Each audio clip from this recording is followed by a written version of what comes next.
Well, if that is her last race at NCAA level, then Rhasidat Adeleke has gone out with a bang. She is a champion. She beat the pre-race favourite, Britton Wilson, who had beaten her in their previous race. And naturally enough, for the 7th time this year, it's a new Irish record. So 49.20 would have won her a silver medal in the Olympic final just gone. Would have been gold in Beijing.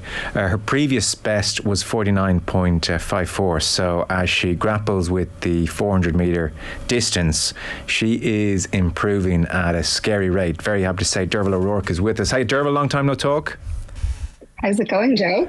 So, even you glance at like previous Irish winners at NCAA level, and you're talking about some of the most revered sports people in Irish history. Like Adeleke here is right into kind of top bracket territory. Ronnie Delaney 3 times, Coughlin twice, Sonia twice, notably all long distance, 0 sprinters in there. So, well, there's a lot to be excited about here. This is awesome.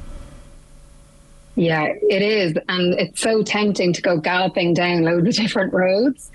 And I spent half the day going down them, talking to different people about Rhasidat. But I think for the moment that we're in, for her to win the NCAAs, the status of it, the stature of it as a competition, how it feels over there, it is like being at the Olympic Games. It's so big. And as you say, as a sprinter, like sprinting in the US for an Irish athlete has in some ways been the road not taken maybe in the past 15 to 20 years. More people stayed at home, more people looked at options maybe in the UK.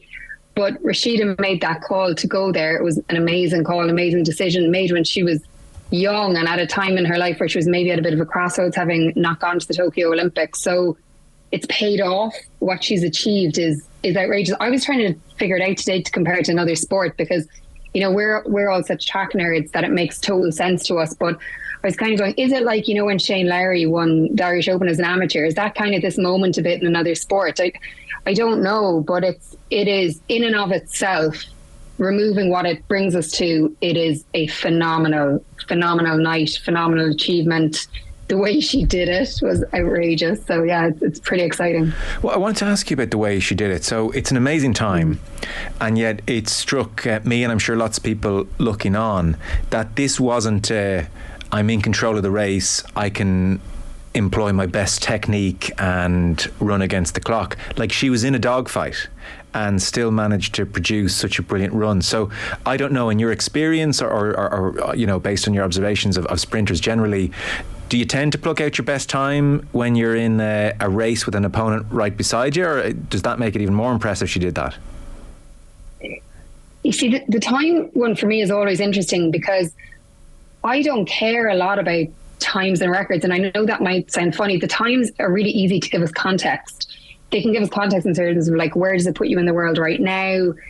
Where does it put you historically? But then there's a slight funny thing about that because obviously the shoes have changed a little bit. So for me, I look at the context of like, what is the race and how did it unfold? So she was, I think, in lane 6, she had Britton Wilson in lane 5. So she had the favourite inside her. And in a 400 race, that means the favourite could watch Rhasidat the whole way around. So she ran blind and she ran isolated. So for her to run blind, to run isolated, again with the girl inside her who's the favourite for the title, and she was dominant. Like, I didn't ever think it looked like she wasn't going to win it.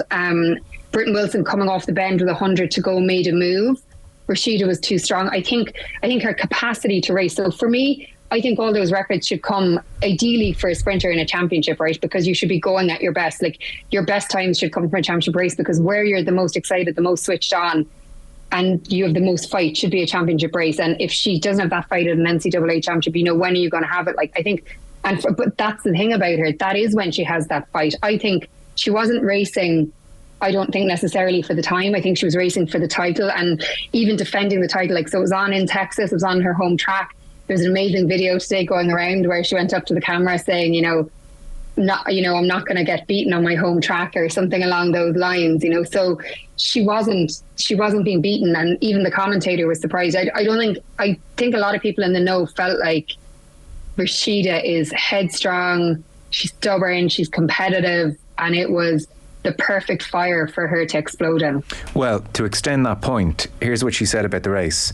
So she was asked tactically about her approach, and she said, yeah, my coach gave me tactics. Honestly, I don't know what that's supposed to mean. I'm just going to do what I feel is right, because I remember the last time I used tactics, I was trying to remember, okay, he said do this, do that, and I was just getting confused. So he said, all right, scratch all that, just do whatever you feel is right. You know you're strong. Yeah, and I think people overcomplicate things. I think certain people have a natural innate ability to fight when the chips are down or when the pressure is high.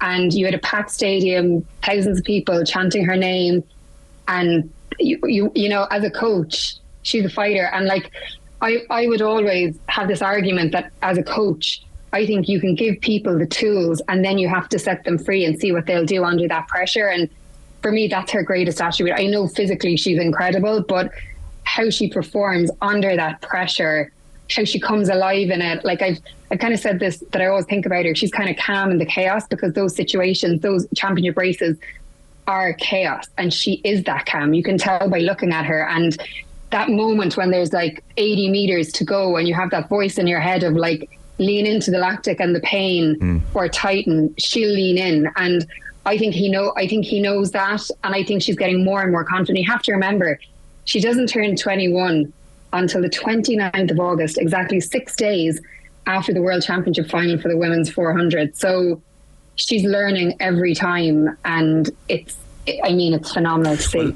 Well, the learning point is key. For instance, so Britton Wilson is 22 to Adeleke's 20, and Adeleke's only been running really seriously at 400 metres for 9 months. And I suspect, I'm sure when Texas first saw her and they saw the length of her stride and her physical gifts, that was always the long-term plan. But she hasn't been doing it for the long term.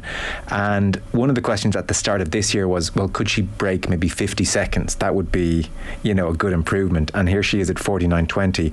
Michael Johnson, who I suspect knows a thing or two about sprinting technique, he, and a lot of people would have seen this, he quote-tweeted her race in March in Albuquerque, where she ran 51.12, by the way. Again, we're seeing the improvements.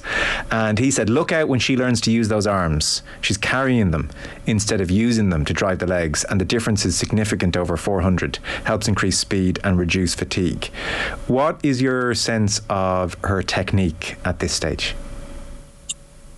I think she's still forming into herself. Like, as I've said, she's only 20, so she's not going to be, you know, if you do a head-to-head of Rhasidat Adeleke at 20 versus 25, you'd hope technically she's much more refined. So even that journey through like her weights program and all that strength and all the conditioning, transferring it then over onto the track and how it impacts on her technique.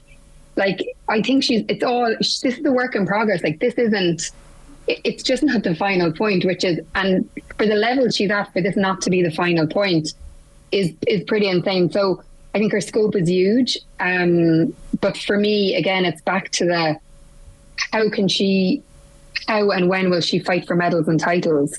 And that was her first step. That's been her biggest success, NCAAs. And now you look to Worlds, you look to Olympic Games, you're making those tweaks all the time. You don't want to tweak so much that it takes away from her natural attributes and what makes her comfortable, but you want to tweak enough that it becomes just that little bit better for her. But you're 9 months. I mean, she's still a really, really solid 1 and 200 meter sprinter. And by solid, I mean probably world class. Like, her speed is incredible for such a tall, rangy athlete. So yeah, the scope and the ceiling feels like it doesn't really exist. You know, will she run 48 something? I think without a doubt. I just don't, is it going to be this year? We had her on the show a couple of months ago, and she just came across so brilliantly, really mature for her age. And she was also, taking her studies very seriously at the University of Texas. Now, she would be due to graduate next May. And the conservative in me is like, stay and get your degree, for God's sake, But it does seem as if this week or next week, that listening to Carl Dennehy on the AM show this morning, a whole bunch of the top shoe manufacturers will be sitting down and offering her 6 figures to sign up with them, hit the Diamond League, and also whoever you sign with, be that like a Nike or an Adidas, that will almost dictate where you go to train. Now, massively tempting. And yet I'm thinking things are going very well here. You're happy in Texas. You're a year out from the Olympics. Just there'll be ramifications with any seismic move. Can you explain to us what's happening in her world right now on that front? Yeah, it's interesting because I think there's a hybrid. So the world she's in right now is she's an amateur athlete representing Texas through their system. So for her to be there, like, that's a huge investment by them. By the time they've paid her fees, her accommodation, you know, her access to facilities, her access to coaching, everything, the medical support, all of that. So that's a huge investment. So their return on that investment is what she did at the NCAAs. I mean, that's the blue sky. That's what you're hoping from any athlete you get in. Like, that's the ultimate of what she's done. So they're saying job done, good choice. You've held up your end of the bargain. They're saying pretty phenomenal. You're probably one of our best signings, like bringing in Jordan, like, it's been a ridiculous success. So, but then you have the pro side of the sport. So if you sign a pro contract with any of the big kit companies and you sign with an agent, you are then not in that NCAA collegiate system. But there is a hybrid. Like, there's a realistic chance that she could stay with Coach Flo, and who she's had so much success with, stay with Coach Flo and finish out her degree, but maybe finish it out privately. So she's also, I would imagine, in one of the strongest positions from any athlete sitting down having negotiations this week. I mean, I think she'll probably turn pro. I think it would be, do I think it would be the right thing to do? I've never had that decision to make, but I think track and field is different to a lot of other sports. It's extremely difficult to make money in track and field, extremely hard to carve out a lucrative financial career.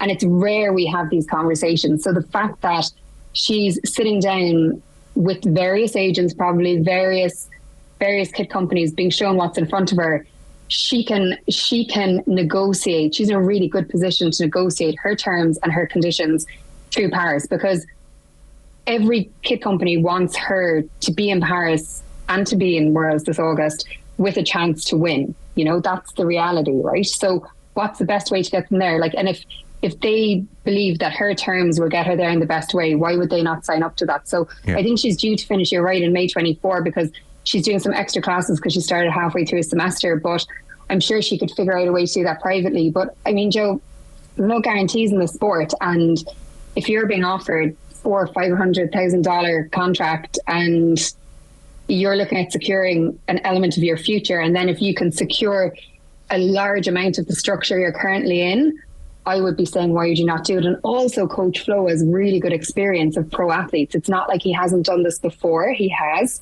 He's had some amazing athletes. I mean, I think he's had a year with Sydney McLaughlin, Kenny Harrison, who's been the world record holder, the women's 100 hurdles. He's not new at this game. And yeah, I mean, there's different ways to do it. It's not, I don't think it's all one way or all another. And I think she will find that middle of the ground way. She's extremely clever. She's goes into things with her eyes wide open. And I also think she has to be a bit of a businesswoman, and her business is herself, her brand, the next 10 years, collecting as many titles as she possibly can, but doing it in the smartest way. And say she turns pro next week, what races does she run in between now and the Worlds and now in the Olympics?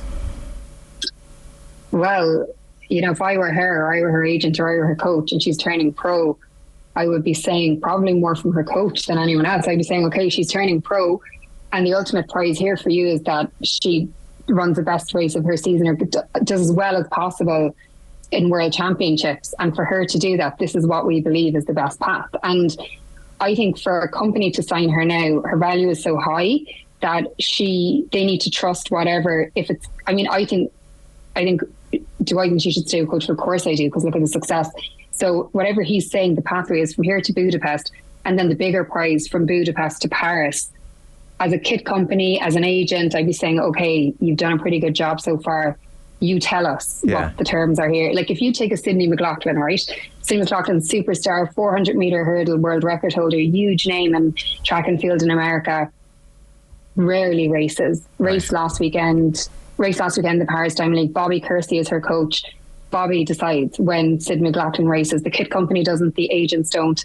Bobby Kersey decides. And then Bobby Kersey's reward to the kit company, to the agents, is that he gets her to a world championship with the best possibility to A, win, and B, run a world record. So like the circuit's great. Like, I love the Diamond League. I actually went to one as a spectator in Florence last week, but the Diamond League isn't the championships. It isn't winning worlds. It isn't an Olympic medal. So, I think she has all that leverage, and what a position to be in. Yeah, I know, amazing. Well, we'll watch with interest, I'm sure. Derval, thanks so much.